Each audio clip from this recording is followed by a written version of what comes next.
Good afternoon, everyone. Welcome to the webinar series. This webinar is focused on careers in cybersecurity. I am Damnish Kumar, Executive Council Member, Alumni Association, IIT Kanpur Delhi Chapter, and part of the organizing committee.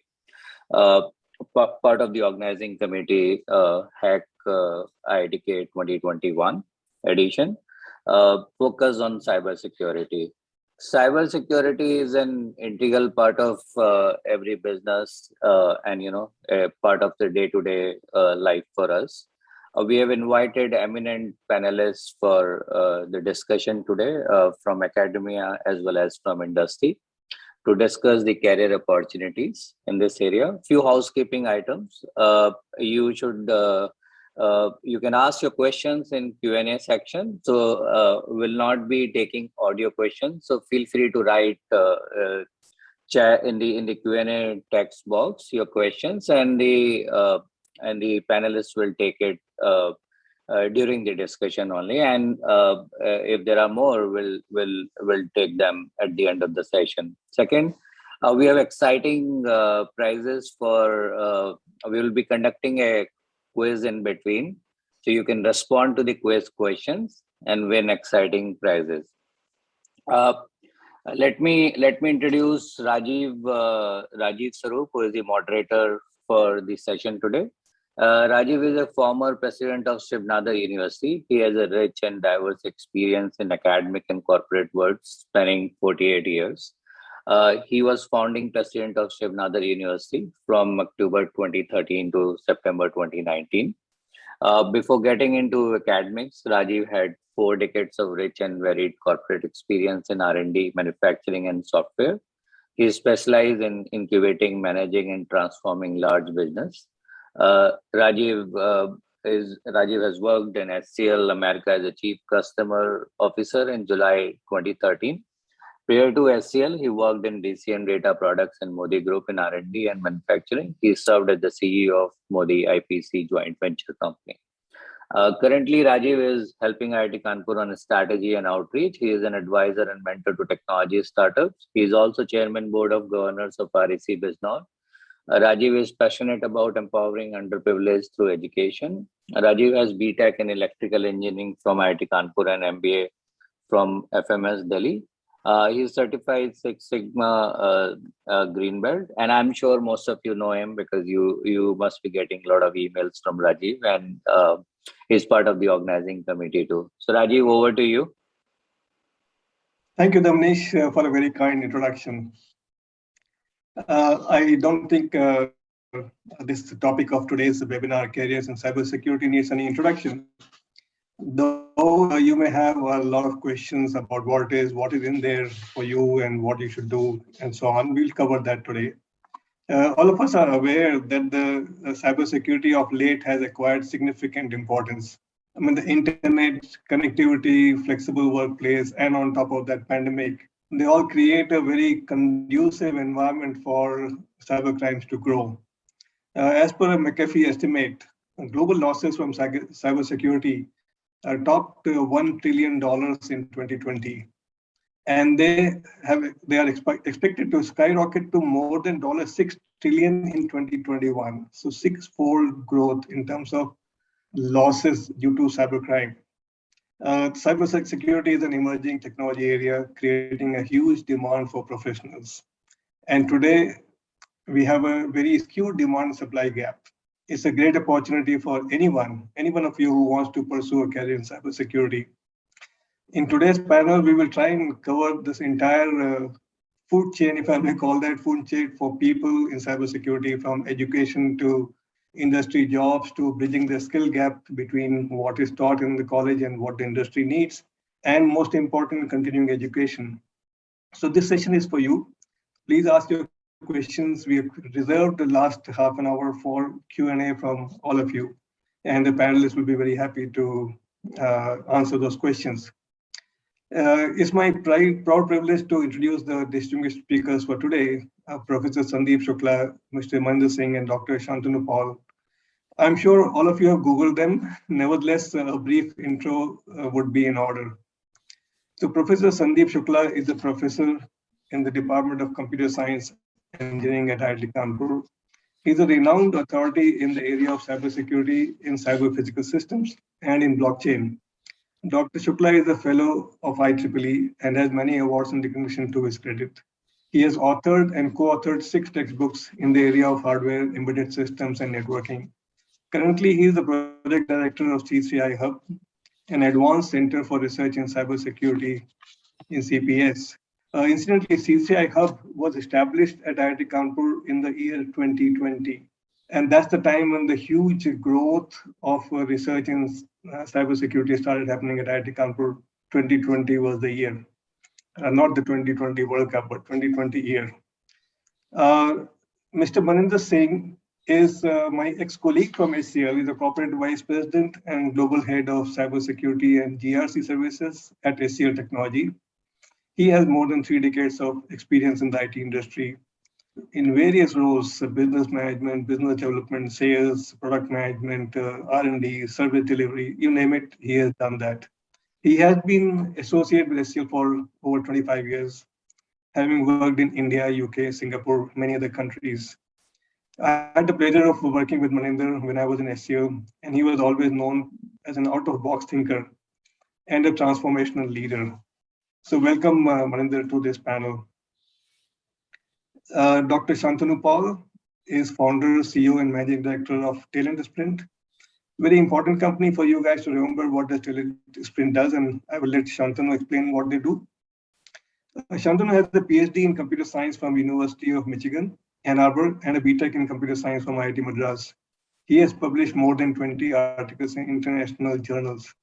Prior to this, he served as Virtusa Corporation between 2003 and 2008 in variety of senior management and operational roles.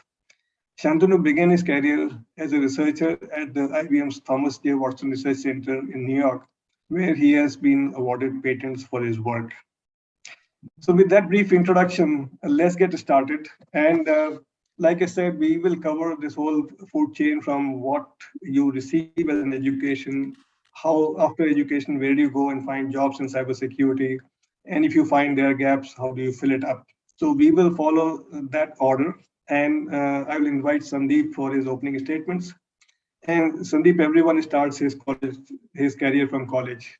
So how is it, how IIT Kanpur and colleges in general imparting knowledge to young students in the area of cybersecurity, both in theory and in practicals? So over to you, Sandeep, for your opening remarks, and take 5 to 6 minutes for that.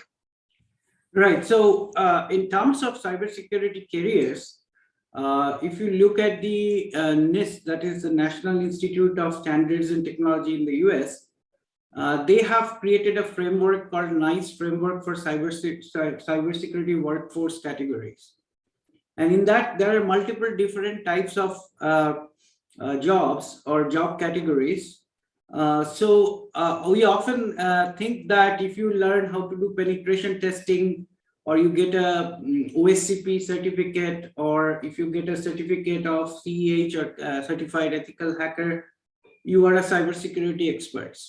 But in general, the cybersecurity has many, many different facets. And cybersecurity also has this thing that it's not just technology, it's people, process, and technology. And therefore, cybersecurity career also has multiple different types of jobs. And some of these jobs could be about the vulnerability assessment and penetration testing, where you test different equipments and different networks and systems for vulnerability or problems in them, bugs in them, so that you can figure out what the cybersecurity problems could be. But there is also cyber defense activity that needs to be have a very different type of training. Similarly, you have cybersecurity risk and governance, which is actually a very important part of cybersecurity, because nowadays the security has to be risk driven. Otherwise, you will have to put in money that is impossible to put in order to get security, and still you won't have a real metric to measure whether you are doing a good job. So therefore, you have to have that. And then you have to have the security operations center, where you actually do monitor the entire network and entire infrastructure for alerts and various events that could be indicative of cyber attacks. So therefore you have that, and then there is also response and recovery. So there is a whole gamut of things that a cybersecurity professional, the different professionals has to be called in for these different types of cybersecurity functions. And then there is also cyber forensics, which is also a very different type of activity. And then you have cryptography and cryptographers, and then you have the various other functions such as cybersecurity provisioning. So there is this entire set of jobs that you have, and then NICE framework actually subcategorizes within these different categories, the top level categories, and then they actually have different types of roles. So there are about 150 or so different types of roles altogether that one can be employed with in the cybersecurity domain. And therefore the training is very difficult, because normally a training program cannot cover all these different things, and there has to be multiple different training programs. So my philosophy in this is that you actually give the basics in any program. Like IIT Kanpur has an MTech and Master of Science in research through research in cybersecurity, or IIT Kanpur along with Talent Sprint, for example, we have multiple cybersecurity courses, but that is your first step in the world of cybersecurity. There is a lot more to learn, and depending on what kind of job role you are comfortable with or looking for, you have to get special training or on-the-job training. That is, while you are in one role, you might have to retrain yourself if you are looking at some other role.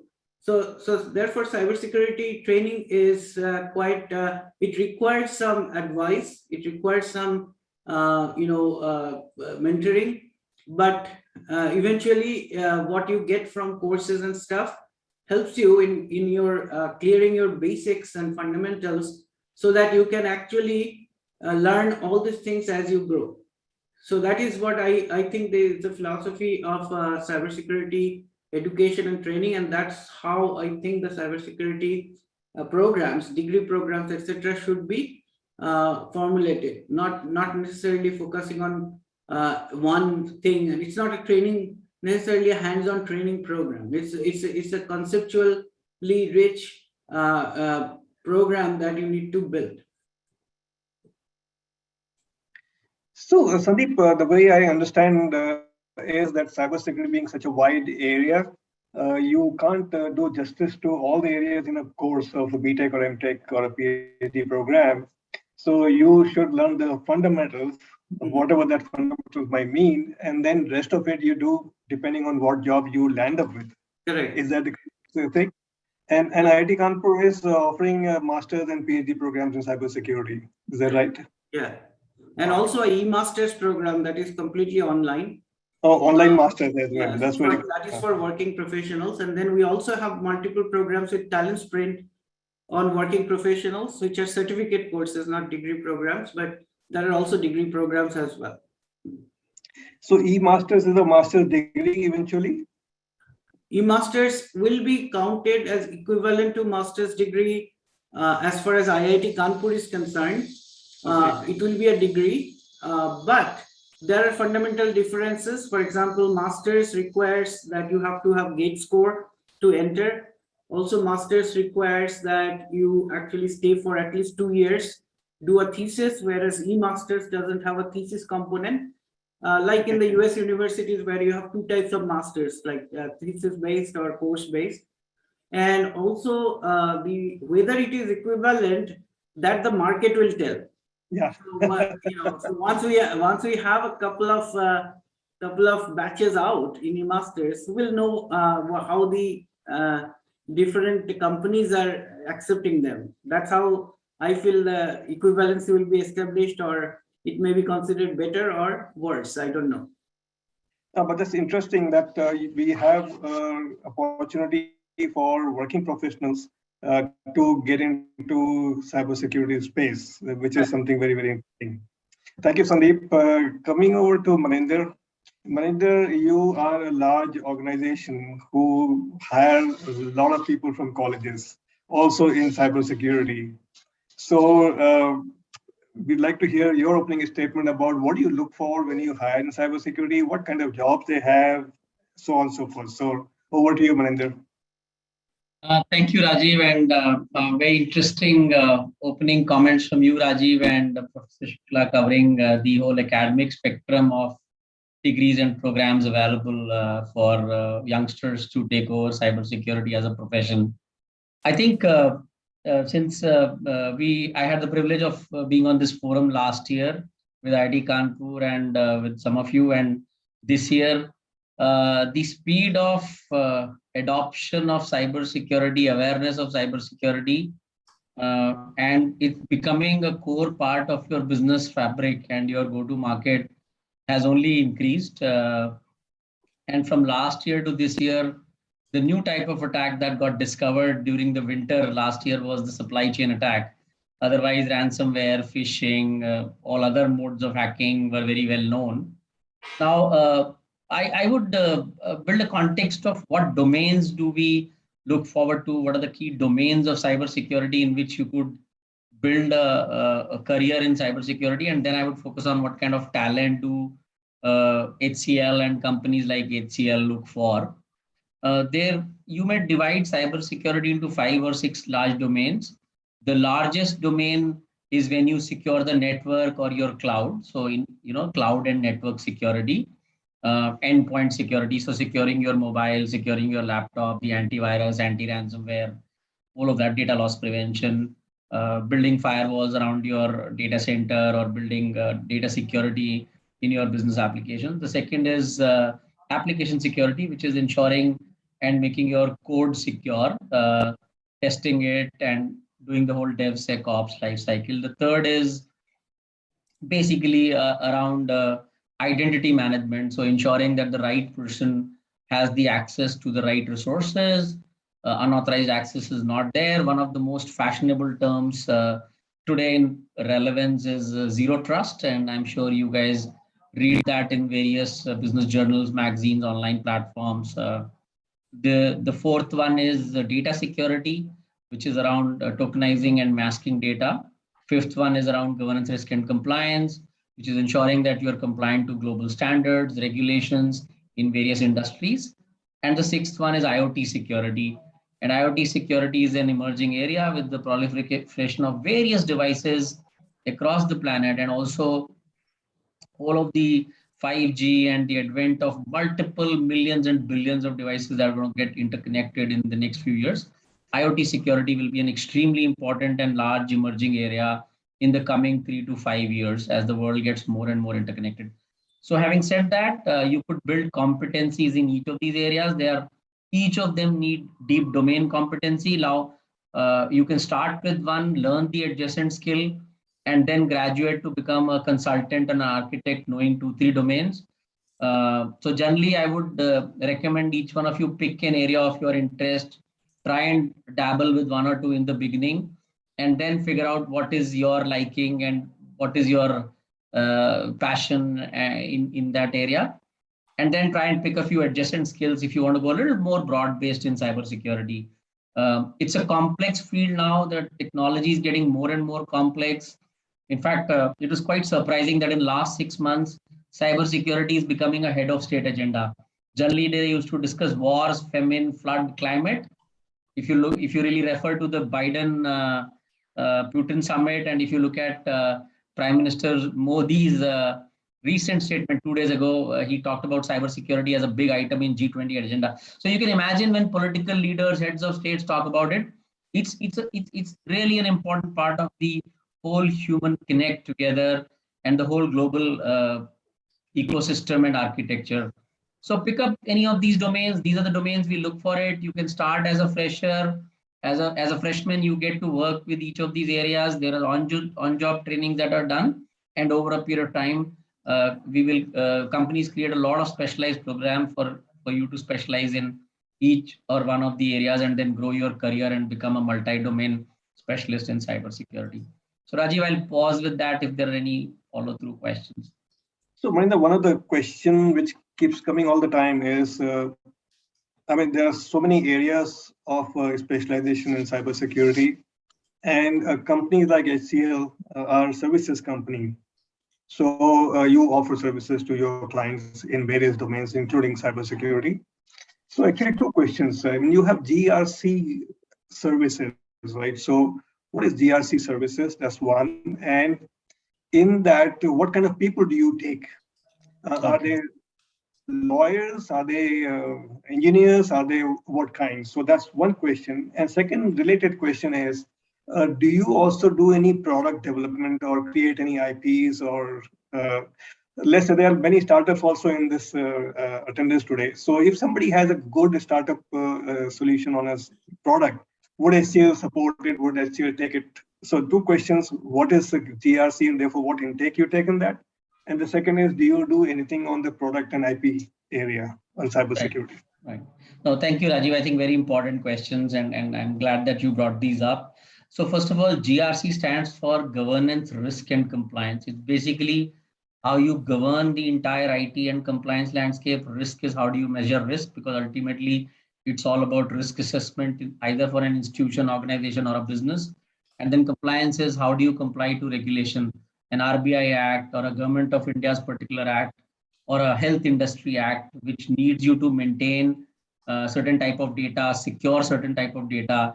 For example, in many countries, and now you would have heard about India Internet privacy law also, you cannot share certain type of health data. There are restrictions around it. You can't share certain type of financial data. So governance, risk, and compliance is what it stands for, and this is what it covers. The type of talent, type of students who are completing graduation could come from technical mainstream, because there is a lot of technology automation required to meet these compliance standards, right? So there is a lot of tools and technologies that are required to be automated and policy compliance to be achieved. The other is that you become a consultant in a certain risk or a compliance area. So you could be a healthcare risk area, or you understand the legal framework in that area. So some of them could be people who've done an engineering or a science or a grad degree in different subjects, but have done a specialization in law. And there are a lot of universities now offering specialization in cyber law, because cyber law is becoming like there was earlier a trend of IP law. Now you see a trend of cyber law. So that is to conclude on that GRC question, Rajiv. The second part of the question, I'm really glad, HCL is one of the large Indian companies which owns products which are global scale products. And in cybersecurity area, we own AppScan, which is a very, very powerful application security testing tool. It came through an acquisition we did from IBM, of certain parts of the product portfolio. We also own a product called BigFix, but AppScan is very hardcore security, secure code testing. And we've kind of really engineered that product to be cloud and cloud ready, and a lot of services are being provided on cloud for that. We're using these products besides many other smaller IPs we have built on top of it. As far as startups is concerned, HCL continuously looks for brilliant, fresh ideas, evaluates several of them, supports many as an organization. We'll be glad to see if there are any special cybersecurity related ideas in the areas in which HCL is really focused in terms of developing intellectual property and products which can be scaled globally. So definitely, yes.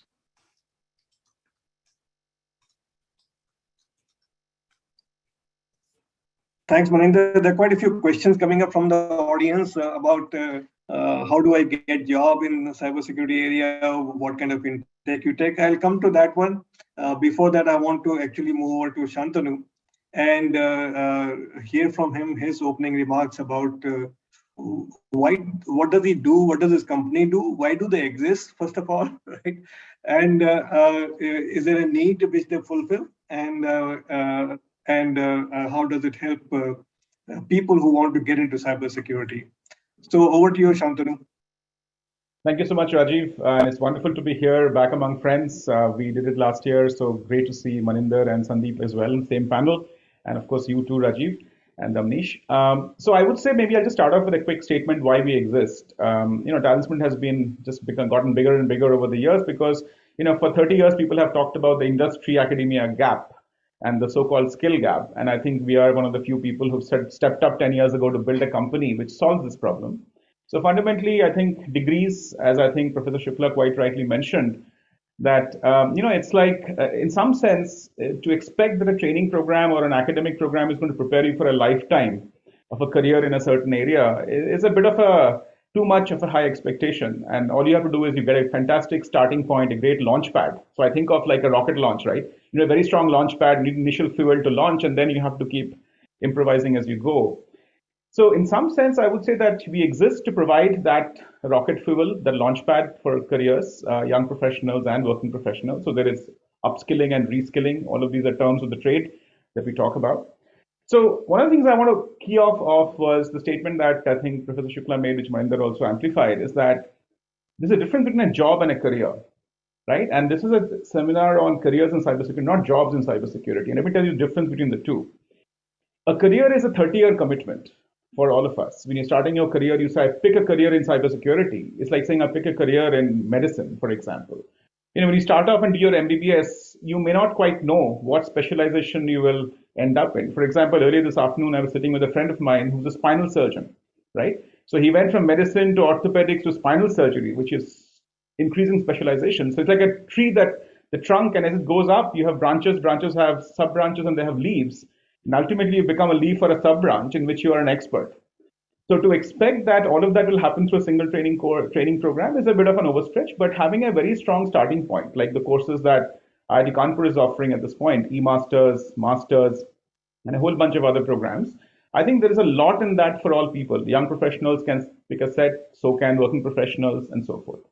I wanted to take one level up and highlight this point about careers for a minute. For example, students in this call might want to actually think about, why should I pick a career in cybersecurity? I could also pick a career in data science or AI. I mean, two very valid choices today. If you look at all the future searches, it's very clear that for the next 10, 20, 30 years, you would do very well to pick any of these. You could pick AI and data science on one side, or you could pick cybersecurity on the other. And the reason I picked this cybersecurity example is because the kind of general trends we are seeing, right, is just incredible. For example, you talked about, Rajiv, in the beginning, that automation is big. So is remote work or distributed work. And if you look at the announcement yesterday of why is Facebook renaming itself to Meta, I mean, they're talking about building a metaverse, which is like building a virtual world, which is far more complex, in which we'll all live. Perhaps in 10, 15 years' time, we'll all spend 20, 30, 40% of our lives in a virtual world, meeting virtual people, doing virtual shopping, buying virtual real estate, etc. That's the vision. The amount of systems, computing, networking, data, the amount of cloud requirement, the amount of IoT, all of that were required to produce these virtual worlds like metaverse, the amount of stuff that's happening with distributed remote work, and all of that we talked about in terms of automation. I think all of this leads to cybersecurity careers across industries. We are, for example, teaching a course today, IISc Bangalore and Talent Sprint, on digital manufacturing. The vision there is to create a smart factory which can produce goods 24/7 with minimum or minimal human intervention or supervision. Now, when you have that kind of computing, that kind of automation, that kind of stuff, you have enormous data. And God forbid somebody hacks into a factory like that, right? So we want to prevent such things from happening. And the last point of that is, like, for example, we talk about smart cars. I mean, we talk about protecting our phones, which are our precious, devices. We talk about protecting our laptops. But you also need to protect your car in the future, because the car is going to be smart, which means to be connected to the net. And, this whole area of adversarial machine learning, where you have to protect your automated system from being attacked. And, you might live in a smart home, and you don't want to live in a smart home that can be hacked. So all of that. And then you take that up to the national level, you talk about power grids. You talk about water supply. You talk about payment systems. I mean, I sit on the board of NPCI, where UPI is doing 3 billion transactions a month. I mean, that kind of financial payment system has to be protected. And same with power grid and so forth. And then you take it to the next level and you go beyond national to international. As Maninder rightly said, the future of war is cyber. The future of terrorism is cyber. So all of this is going to be essentially creating a career at a personal device level, at an industry level, at a national level, and ultimately the international level. So if I were to pick a career which has guaranteed 30, 40, 50 years of massive tailwinds and momentum, I think you can't do better than cybersecurity. Those would be my opening thoughts. in regard to this particular discussion. Back to you, Rajiv. Santanu, very interesting. So, two things I capture from what you said, and I would like you to elaborate a little bit on that one. One is that Facebook is saying you'll spend 40-50% of your time in a virtual world. And therefore, the more time you spend on virtual world, the more stakes you start having on the virtual world, the more damages a cyber attack can cause, right? So therefore, is there a question of, police and thief, who is going to be ahead of what? And therefore you build a cyber defense and somebody else tries to, get into it and then attack you and so on. So that's one, what do you see happening there? The second is, where do you see, it seems to me, hearing all three of you, that every company would have a cybersecurity department, irrespective of what they do, right? If it's a retail company like Amazon, they got to worry about their digital assets to be protected. And if you have a company which is in plain brick and mortar, because everybody is going digital. So the moment company goes digital, they have a cybersecurity challenge. So would every company have a cybersecurity department in them, or it will become part of the CIO departments? And therefore, what's the demand like? It's going to be a huge demand then for cybersecurity professionals. Yeah, no, very good. I think both are great questions. I'll try to sort of answer them the best I can. I must tell you that I don't have the perfect answer, but I'll make an attempt, and I'm sure my fellow panelists will add. To the point about, in a virtual world, are we going to have more virtual incidents, quote unquote, of cybersecurity and so forth? The answer is obviously yes. Like I said, the more the systems, the more the networking, the more the data, the more the need to protect the data and the systems, right? So this is kind of a positive feedback loop. The problem gets bigger and bigger with every iteration. That's clear. Now, for example, you must have seen, many of you have seen the announcements last 12 months have been very powerful in the area of these idea of non-fungible tokens, or NFTs, digital art, right? So, of course, it goes on a blockchain and it's decentralized. And of course, Professor Shukla is here. He's a blockchain expert. But the point about I'm taking is that, assuming for a minute that we start living out our, we have very valuable assets in the world of, digital, which are completely digital in nature, and ownership is being established in the digital world only, and there's no physical equivalent to the ownership. In that sense, of course, there's going to be attempts to, there'll be theft, there'll be forgery, there'll be all of these things. Blockchain is supposed to prevent it. But you might actually go to some of these, today, if you go to some of these blockchain and cryptocurrencies, you will find that they will tell you that there are ways in which people are able to steal cryptocurrencies and they vanish forever. So yes, short answer is that if the metaverse vision comes true, it is certainly going to have a whole new order of magnitude opportunity and situation and need for cybersecurity. No question about that. The other part, of course, regarding, will this be a pervasive layer across industries? I think that was the question I was trying to answer by saying that, if manufacturing becomes digital and factories become smart, what choice do we have but to have cybersecurity as the inherent fabric of manufacturing?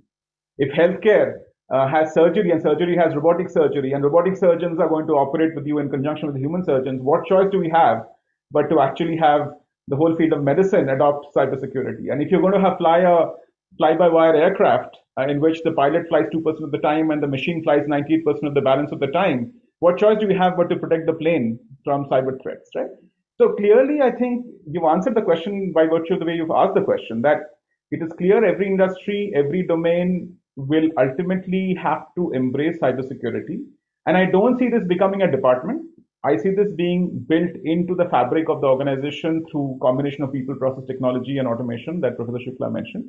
It has to become, not that a bunch of guys will come and secure you. It becomes that the system itself is securing itself.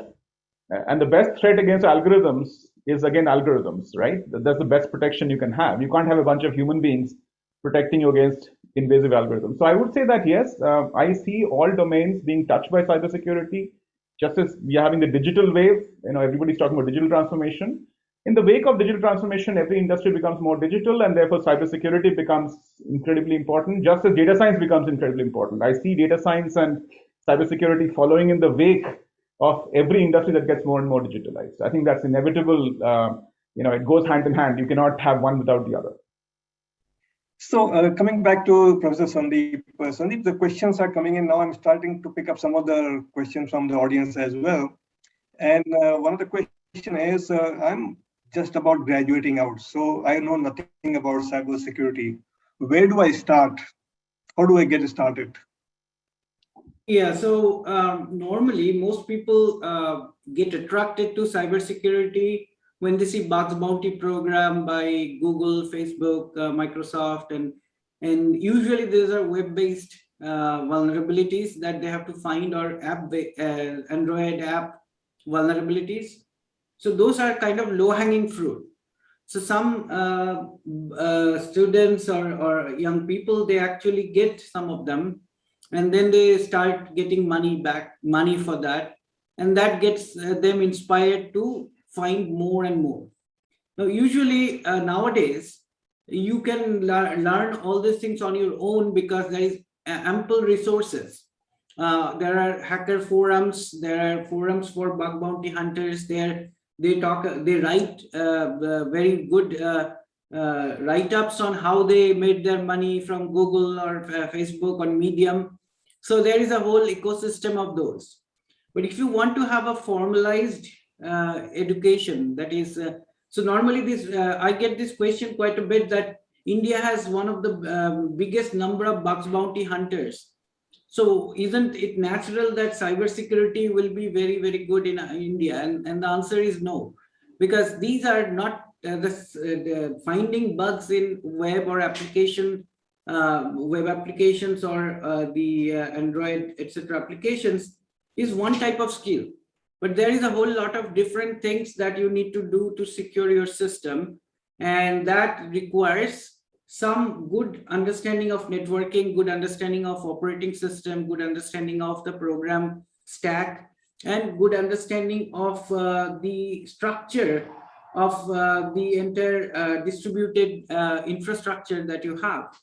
So I normally say to people that if you are from MCA, BCA, or BTech, try to learn that. There is no hurry, like in your first, second, third year, to actually become a cybersecurity expert right away. You can do that as a hobby, but you don't do that.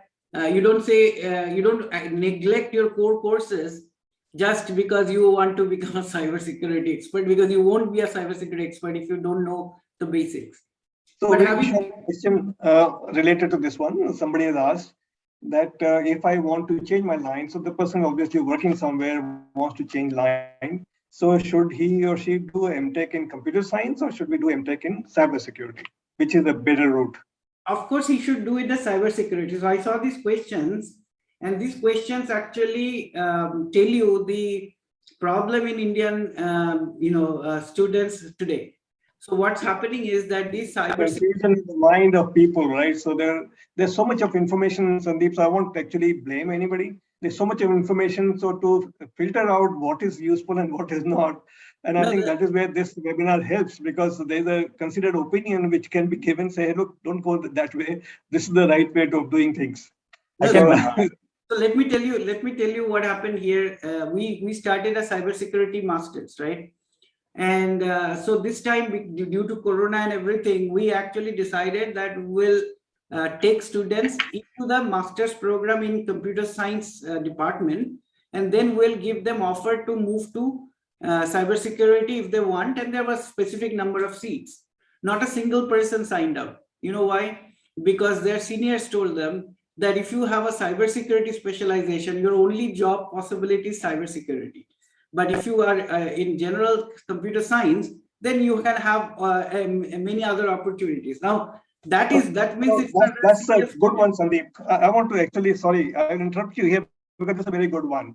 Because it's a question of being general or getting specialized at a degree level. I want to actually ask Maninder this question, right? Because when you start hiring for your organization, which is cybersecurity and GRC services, what do you look for? Let's say you're hiring fresh from college. Would you rather go for somebody who's done few courses in cybersecurity, or you say, no, I want somebody who is general? So it's a very long discussion, but I would keep it very meaningful for our audience. As far as current hiring is concerned, we would look for a general BTech grad, science grad, or a person who's done, as Professor Shukla very right, network, operating system knowledge, some application development knowledge, which is fundamental, right? And we will train that. Now, so that's the very short answer to the challenge in our country today is, and I'm sure we are addressing, lot of institutes now in the 6th, 7th or 8th semester introducing cybersecurity as a curriculum, because there's such a huge gap between what the institutes are producing versus what the industry needs. And that's very unique to India. I mean, if you go to the Western countries, that gap is not that large. There is gap, obviously. So the specialization, or at least some knowledge of what I'm going to do, is extremely important, right? So I think while we look at it, because that is what is not coming to us, and we would really love that, some people come, and we have started going to those institutes. And by the way, those guys command premium, obviously, who have done 1 semester of cyber, and hence the training and their ability to be productive in terms of business is shortened. So that's a short answer to a very, very long debate. Yeah, and I'm getting 2 things from this, Maninder. One is you got to get your basics right, and that's what Sandeep also said. So if you want to be expert in cybersecurity and networking, then you got to be a networking engineer first, right? And you got to know inside out of networking, and then you can become cybersecurity specialist in that area. The second thing which I'm trying to still see how that get the premium in terms of salary. What I heard was that if somebody has done a cybersecurity semester, they get a premium in terms of hiring a job. So what do they start with? Let's take the same example of networking is a specialization, and you are looking for a cybersecurity expert in networks. So this fellow has done a semester-long cybersecurity. So how would he or she get the place compared to pure play computer science BTech? Right. So I think I would probably give some range-bound answers, because this is a very evolving thing as the industry. I mean, right now, there is absolutely a talent supply gap, which is causing a kind of a abnormal situation, but I will not kind of go by that. Generally, the starting salaries of fresh talent, and it all depends where you come from, which college, and so the range could be very wide. It could be 3 lakhs to 5-6 lakhs for a non-specialized person, right? And if you are from a premier institution, it could be 6 lakhs to 8 lakhs, or 8 lakhs to 10 lakhs. So there are multiple ranges.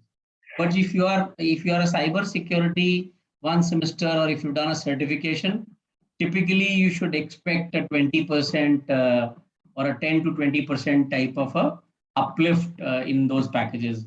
And these packages differ by institution types. I'm sure somebody from IIT is really at the top end of the premium, and somebody from some of our NITs and all will be closer to that. And then there are other colleges which will be probably differently priced. But if you've done 1 SEM or 1 certification, that really helps you get a 10-20% premium in the market, in the salary.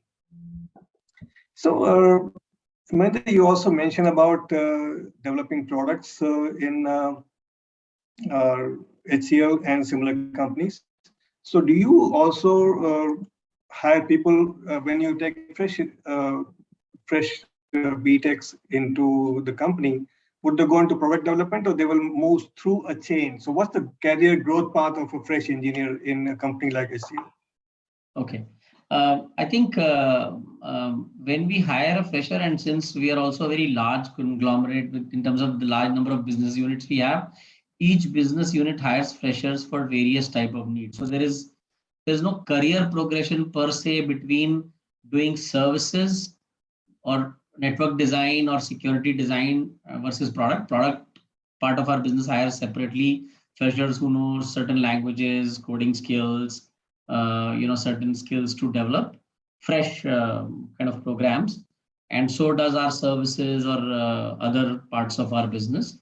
But there is no career progression. But once you kind of really dabble 2-3 years, as I said earlier, in multiple areas of whether I want to be a network guy, or I really enjoy programming, or maybe I really enjoy some areas of testing and then writing code for testing. That's when you kind of dabble for a couple of years, and then you build a passion for writing a product or an intellectual property, and you have the tenacity to do that. You kind of really move in that direction, and there are avenues available within a company like HCL to move into that direction. But I would not say that there is a career path which is naturally progression from part A of the business, which is service oriented, to a product oriented. Various business unit hires freshers across the board. You could be in the application business, you could be in infrastructure business, network business, security business, engineering, software business, or product development business. But then I think people after a couple of years discover their, as they call, the sweet spot or their passion, and then kind of move into a different stream or a more of focus rather than a job, as Shantanu said, on a career, right? They think this is passion and I will do this for the next 30 years. I can, if I may add just one. I want to come back to you, Sandeep. Sorry, yeah, Santanu. No. I was just going to say that. Yeah, sorry. Can you hear me? Yes, we can. Okay, I think Rajiv's network is a little flaky, but I was just going to say that, I think one of the obsessions that the Indian current student ecosystem kind of, in some sense, maybe resonating Professor Shukla's earlier comment that, as students, we have to really look at a bit of a long game and not an ultra short game. And I'll tell you why. About 5 years ago, I'll give you a concrete example of this. 5 years ago, we started in Talent Sprint this program in this area called low code development, right? Which was a particular platform called Pegasystems, which I'm sure Maninder knows extremely well. And it turned out that initially the so-called premium for getting companies were recruiting, almost 25 of the big SIs, starting from TCS, Accenture to the smallest ones, recruit from this pool. And initially the premium was maybe about 30-40% compared to a just average typical Java software engineer, full stack developer, right? So if full stack developer got 5, this would get 6.5 or something. What people missed out, that assumption was that, it's only a 1.5 lakh kind of thing. But if you look at now 5 years hence, a 5-year experienced low code expert versus a Java engineer with 5 years, the 5-year low code expert is operating at 3x the compensation of their peer, in other words, the gap may have looked not so big in the beginning, but as you go down the path, every year the multiplier effect you get on a career which is of a high value career with great tailwinds, like cybersecurity has tailwinds, I think the amplification is very high. It's like a curve. You see the beginning, the two lines seem to be very close, but you look every few years and it widens and widens until one just goes out of the top, right? So I think that is one part of the whole psychology I want to help students understand. Because your career doesn't end with the first job. The first job is just the starting point. And in fact, I would welcome students who say that I'm going to give up the 20% premium to get the right career break in the right company with the right focus. Those are the students that are actually going to do really well. That's a very interesting perspective, Shantanu. So what I'm hearing from you as well as Maninder is get into the right company so that you get the right exposure. Don't worry about the salary you start with, because the acceleration depends on the experiences you build up.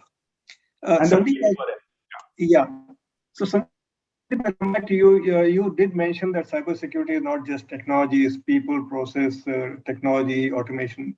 So when there are courses being offered on cybersecurity, whatever the subject may be, are you covering these? We try to cover. Or it is just on the technology? Who covers the part of process?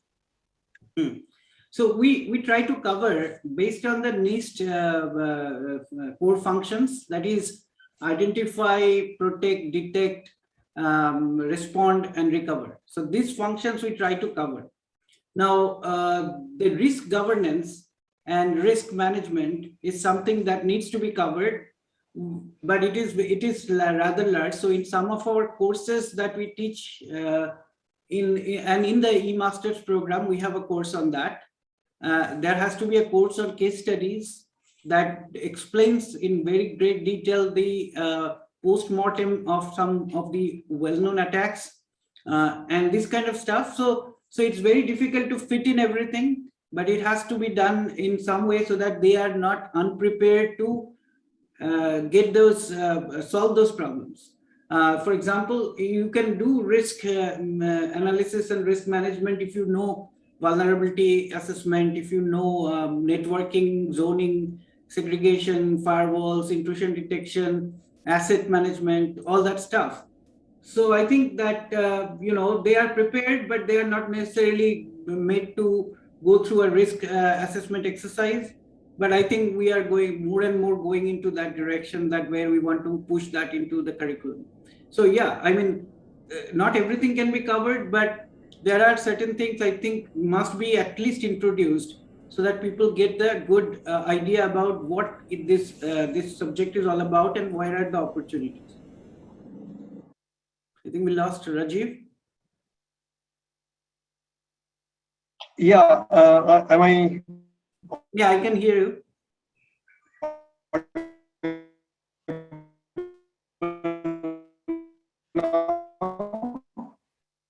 Rajiv, you might want to go off video for a bit. Your network might improve. I think there's a network issue.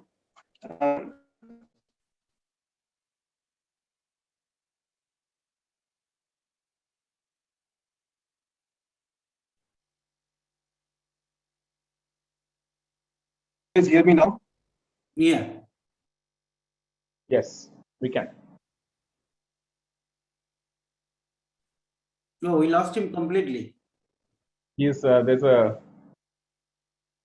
So Damni, maybe. Hi. Yeah. Damni, you can start. Co-pilot. Yeah. Right. Yes. Take up some questions. Yes, let's take it from the questions. We are in the last 10 minutes, so let me. I see Sandeep sir has answered quite a few there. Let's pick one by one. I think let me just read. Okay, so there's a question.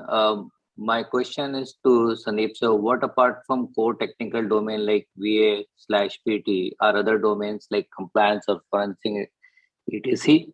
Kindly give little bit information on it. Yeah, so first of all, network security is very different from VAPT. You have to, understand the protocol weaknesses of DNS. You have to understand protocol weaknesses of BGP protocol. You have to understand IPv4 has lots of problems. Then you have to learn about IPsec. You have to learn about DNSSEC, SBGP, all this different IPv6 ideas. Also, you have to understand how to protect your Wi-Fi. And that protect your Wi-Fi by itself is a very elaborate subject, requires a lot of hands-on practice.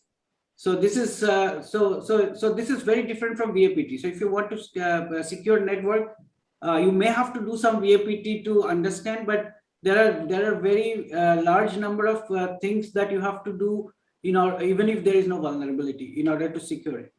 Similarly, if you're going into the intrusion detection, so nowadays intrusion detections is also being helped by AI, ML, machine learning. Malware analysis is another place where you have machine learning AI coming into this place.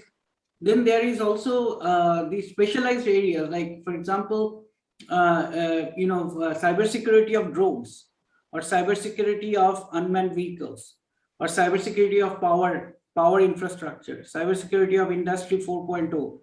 These are various things that you have to learn. So, and then of course there is risk governance, risk management, there is policy framing, cybersecurity policy framing. All these things, are very, you have to understand the cybersecurity entire domain to do all this. So it's not, very, VAPT is required very much in order to test our systems. Penetration testing, vulnerability assessment is different from penetration testing. That needs to be done very, very regularly. But I think that there is a whole gamut of things that one has to one can specialize in. Right. Thanks. I remember.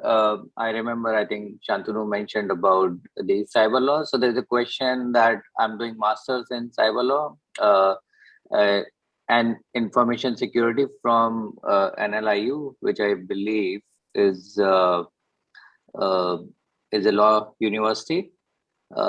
He wanted to know what are the opportunity in cyber forensic areas. I can from the law side of it. Yeah, I think Maninder mentioned this point. I didn't, but I agree with Maninder. So I'll just take a stab, and then Maninder can add if you wish. So yeah, this is actually a fascinating topic. I think it goes back to the theme of interdisciplinary nature of cybersecurity, right? It's a multifunctional, multi-industry sort of capability that we are building. So yeah, today if you look at law firms as an example, they are beginning to, I mean, IP law firms, lawyers were there earlier, and now I think you see cyber law coming up because so much of the stuff is happening online, right? Police goes to cyber lawyers because for obvious reasons, cyber crimes are on a rise, right? So there is law firms are definitely specializing and expanding to add cyber law professionals. To this point of cyber forensics, I know for sure that all the big four, plus the other major accounting and I would say diligence firms, are specializing in this area, cyber forensics. The amount of banking fraud, the NPAs, the number of cases in the capital markets, both SEBI, RBI, and IRDA, they're all actually encouraging all financial institutions to really bring up their strength and capability in this area of cyber forensics, plus all the big four. So I would say that if somebody is really going to be a cyber forensics expert in the true sense of the term, I think there's a massive headroom for their career growth. Maninder, you want to add something? I think Santanu well articulated. The only thing I would say is that in case you are doing law, I mean, you would focus on cyber law, and cyber insurance is becoming a very big factor. Now, companies earlier used to insure for fire, theft, and all that stuff, damage due to physical disasters. Now they really have to insure for cyber, and it's a very litigious area that whether you got breached because of negligence and not because of negligence is a matter of legal debate, right? But you need to have cyber knowledge there.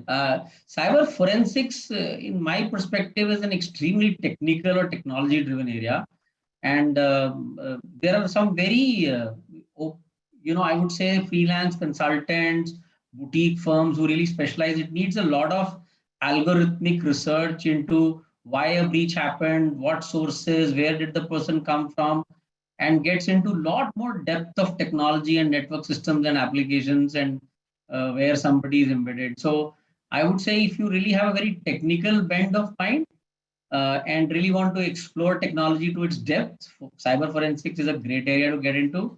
Needs, to Professor Sandeep's earlier observation, lot more multi-dimensional knowledge of operating system, languages, Java, C, Python, whatever, right, and all other new languages that are coming up. Networks, Active Directory, access systems. Then potentially there's a possibility for you to really exploit and get into cyber forensics.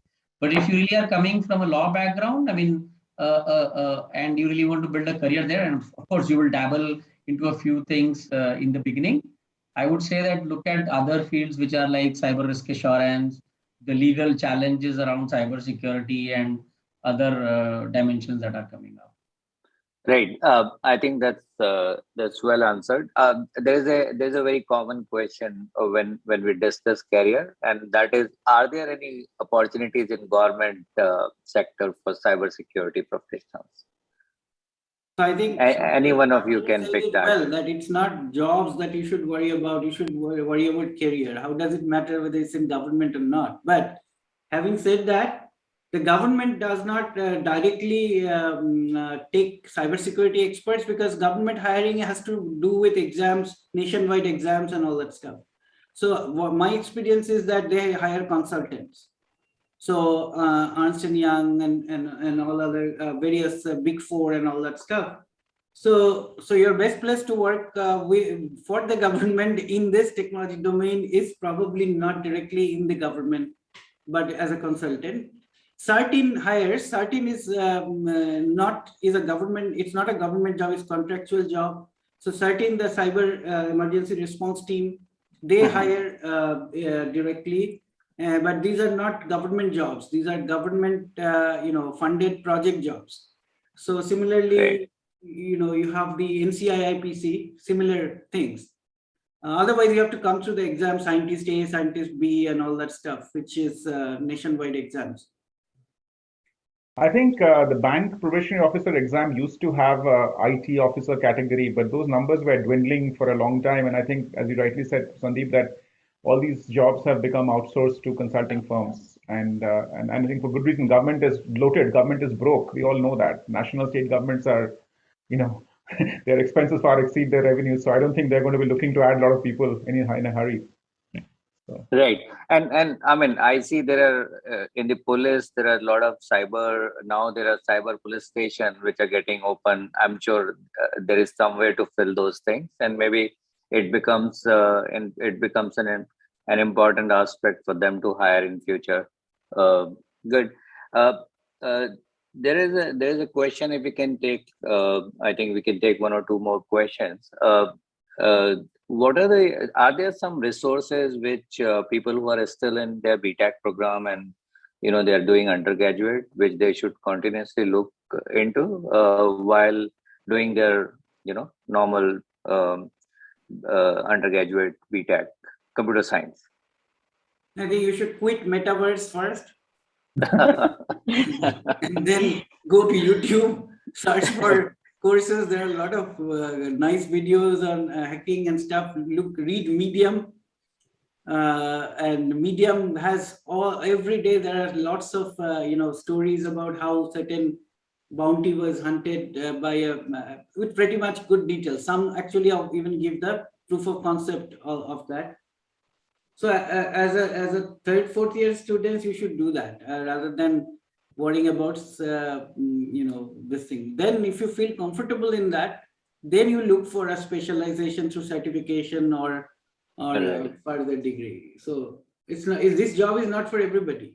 Yeah. Actually, I was going to say that maybe, I don't know if it's appropriate, but I can't resist it to say that, very often it's like standing in, India Gate in Delhi and saying, should I go north, south, east, or west? The question is really that where do you really want to go? Where do you want to go? Right. Right. So because there's a saying that if you don't know where you want to go, you will never get there anyway, right? Yeah. So the question really we should ask ourselves is, why do we really want a career in cybersecurity? What is the aspiration we are really after? What is the thing that will give us a kick? What is the thing that will give us a great degree of delight to be able to achieve? So I think the choice of a career in cybersecurity should follow from the answers you have to those questions. And for every person, the answer is personal, right? So if we shouldn't have this one size fits all. Shall I do cybersecurity or data science? The answer is it depends, right? They say that the answer to all questions that are serious is it depends, right? It's a serious question to pick a career. And why should I pick cybersecurity? The answer is it depends. I mean, and it should depend on motivations you have. So I would always say that, if you want to find the Indian Ocean, then you should go south at India Gate. And if you want to find the Himalayas, you should go east. Right. So, and there's no answer to which way I should go. Right. I think the hackers are quite glamorized term. If you see movies and, and as Sandeep sir said, there are bounties on, different things. But securing the things have not been highlighted in that glamorous one. So breaking, yes, it is very much highlighted. So good. Rajiv, are you there? Are you connected now? So I am and I'm not. I don't know. Can you guys hear me? It's quantum state. Yes, we can hear you. All right. So thank you very much, Damnesh, for flying while I was out. My network is still having some challenges. We don't know. So I think we're running out of time now. It's already. Hopefully, you're not hacked. Somebody from the audience has not hacked you. I hope so. I hope it's not a cyber attack. Right? But let me just summarize in a minute as to what this conversation led to today. I got 2 or 3 takes, which may be worthwhile for everybody to think about. One, cybersecurity is a great area, but it's also glamorous. So don't get attracted by the glamour of cybersecurity. Be serious about it, and it's a career which will take you next 10, 20, 30 years. It's only going to expand and not contract. So that's one takeaway. The second is, it's a career is a 10, 20, 30 year long haul. So don't worry about short run. Short run, I will do this course, that course, and then get into cybersecurity. Get your basics right. Like Sandeep said, get your BTech computer science or whatever you're doing, get it right, and then write on top of it for cybersecurity. And the third is, it is not just about technology. It's about people, it's about process, it's about technology. So people process also means attitude for cybersecurity. So I would close with that, these 3 closing statements. And thank you all for being here. Sandeep, Maninder, Santanu, for a very good conversation on this topic. And we'll keep the chat room open for another 5 minutes for people to put their questions there. Though webinar is now formally closed, chat room will be open for another 5 minutes for people to put their questions. And we will try and get the answers to those questions subsequently. So thank you very much, everyone. I really enjoyed this webinar. Thank you, guys. and I'll request everyone to check the hackathon.iitk.ac.in for the updates on the hackathon. We are announcing new things over there. There is a weekly quiz where you could win prizes. So just keep engaged to the website. And if you have any questions, just put it in the Q&A box. We'll chat it around. I should thank all the panelists. Thank you very much for answering all the questions, and have a good weekend. Thank you so much. All the best. Thanks, Santanu. Thank you. Happy Diwali to everybody. Happy Diwali to everyone. Happy Diwali. Thank you all.